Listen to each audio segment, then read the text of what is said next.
Ano ba setup ng Kwento Tinyo? Tapos, ano ba yung topic o mga pinag-uusapan sa Kwento Tinyo? Hindi, yung Kwento Tinyo kasi ginawa namin para hindi lang i-record sa sarili namin. Parang naisip namin siyang gawing tambayan din kasi alam mo yung ginagawa natin ng mga bata tayo, kahit bata pa rin naman tayo na tumatambay, simple kwentuhan, tawanan.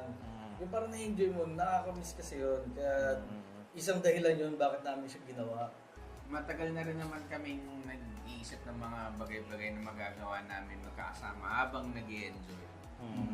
So, malay mo, itong Kwentong Tinyo kasi more on buhay, kwentuhan lang ng mga magbabarkada, magkakaibigan. Kung ano yung setup na, ba, nagkita-kita kayo ng mga barkada nyo, siyempre, may mga pag-uusapan ganyan. Uy, kamusta si ano? Kaya, uy, nakita mo na ba yung video ni ganito, ni ganyan? O, ikaw, kamusta ka? Isang buwan ka din nagpakita. Mga tawag dun, mga inaasahan mong kwentuhan din pagka nagkita-kita kayo ng mga barkada nyo.